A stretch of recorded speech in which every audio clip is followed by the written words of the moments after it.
This video is all about the email capabilities of Wild Apricot. So let's say you want to send an email to everybody on your trip.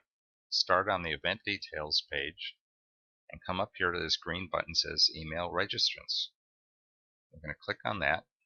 Now it's going to give you the opportunity for a template for format. I just usually use the blank one, which is it's on, and click next.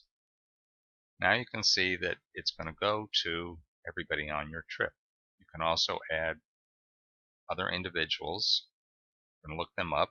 Just start their name here, and it'll sort it out. You can pick them. I'm not going to pick anybody. Or you can add a contact list. So let's say this email is about your pre-trip party and you want to include the board members and the other trip chairs. So let's go to add contact list, and here's one for board members and here's one for trip chairs. So we're going to add them. Now we see they've been added.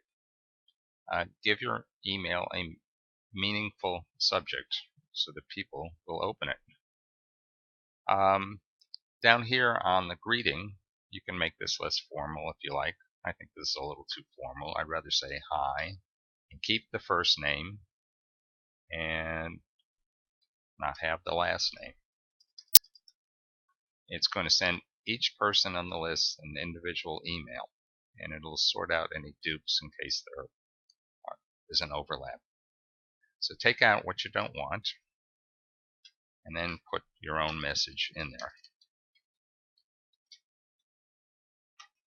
If you want to add an attachment, it's done in a little bit different format than you would do on, say, Outlook or Gmail or anything like that.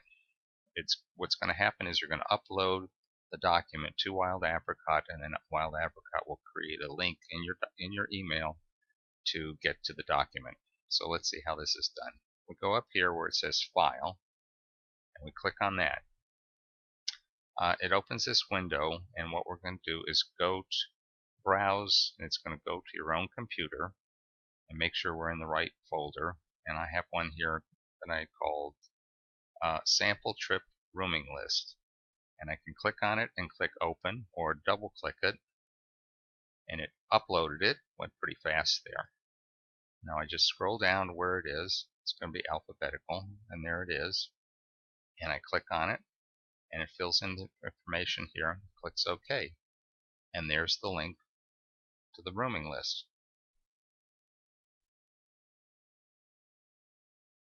You can also add images and links to the internet in similar fashion. Here's where images, you'd have to upload them to Wild Apricot just like the document. As for links, when you open that up, let's see if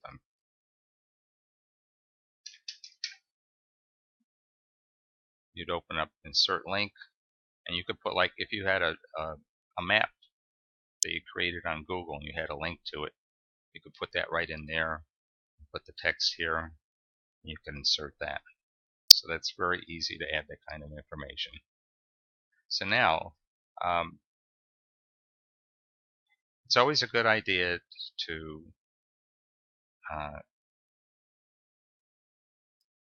send yourself a test email to make sure it's the way you want before you send it to everybody.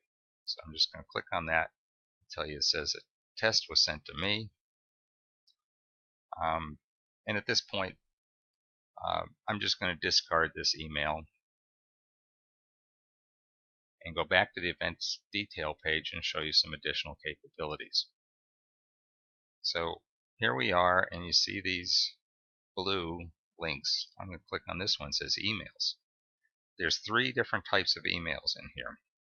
The first group are announcements that you can send out to people not yet registered for your trip.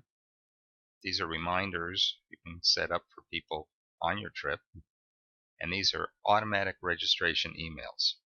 So the first one that'll go out is when they initiate their registration. They're going to get this one. It's going to acknowledge the registration and tell them where to send their payment. The confirmed one means that the registration has been paid in full. So when they've paid in full, it automatically goes out. You don't have to send another email. So I think you're going to find the email functionality of Wild Apricot will be very helpful for you to keep your trip participants informed.